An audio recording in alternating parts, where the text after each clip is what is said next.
So once again, the building is buzzing, and we're set for this crucial Western Conference matchup. And Joe Micheletti, this building, which has seen so many important games and so many star players in recent years, sees another crucial Sunday night matchup. That's knocked down by Colin Wilson, who scored in the game yesterday afternoon. Moving up is Eric Gustafson, knocked away from him. Big chance on the goalpost goes Sven Andrighetto. And Andrighetto, who had the game winner yesterday, almost got the opener here tonight. Real poor play by Gustafson. He threw it on his backhand from the boards to the middle, right to Andrighetto, who had the chance. And that's picked up by Compher.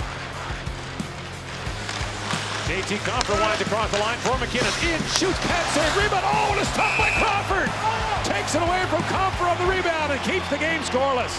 Here's DeBrincat back with it. DeBrincat with some room, drops it back to Kane.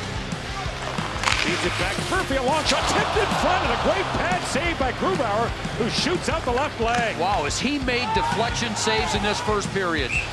Absolutely fabulous. And this is just a fabulous save. Look at the concentration.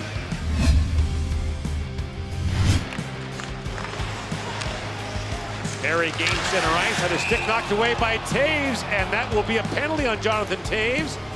Hooking will be the call, and Colorado will get a two-man advantage. That was blocked in front. Keith can't clear it out. Barry drops it back to McKinnon. Furious pressure now by the Avalanche in the 5-on-3. Barry winds and fires, scores! Tyson Barrie, the shot might have been deflected in front. And the Colorado Avalanche have the first goal. Looked like it goes right off the leg of Kerfoot and in. That shot would have gone wide, and it hits the leg of Kerfoot and deflects in. Right there, right leg and in. 1-0. And Grubauer, who's been terrific for them. Soderberg. And then knocked away by DeBrincat. And a penalty coming now right in front of the Colorado bench. As DeBrincat was dropped. And this will go against the Avalanche with 14.3 seconds left. Prior to making the pass. 7 seconds to go in the Chicago power play. Anisimov steps in for the draw. Chicago's won 2/3 of the faceoffs in this game tonight. Another win there by Anisimov. Back for Seabrook, a long shot, scores! Seabrook on the power play, and the game is tied at 1. And boy, oh boy, Grubauer's made a lot of those saves, but didn't have much of a chance there. That was going wide.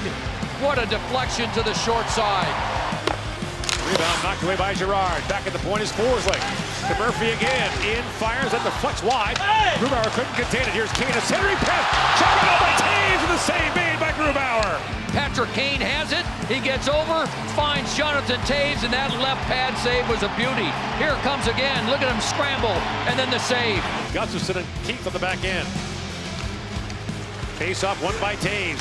DeBrincat pulls it free, sends it back. Taves shoots. Grubauer makes the stop, and Taves once again slams his stick to the ice in frustration. Yeah, slams his stick and then just shakes his head. And Philip Grubauer just continues to put on a show. Time expires here in the third period. Both teams get a point. In comes Nathan McKinnon on Keith. Puts it in his feet. The puck still loose. McKinnon can't reach it. Oh, the old veteran Duncan Keith hung with the kid Nathan McKinnon.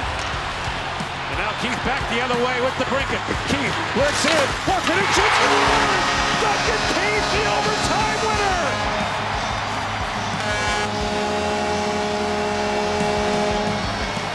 "35-year-old Duncan Keith snuffs out a Nathan McKinnon rush, takes it the length of the ice, and keeps Chicago's playoff hopes alive." What a fabulous play. He's got to stay with them. He looks one way, but he comes off him, and Keith says, all right, I've got that room. I'll take it right to the net. And he willed that shot into the net. The will of Duncan Keith beats Grubauer, and Chicago still has life. Duncan Keith played 26.5 minutes yesterday, is the overtime hero for the Chicago Blackhawks.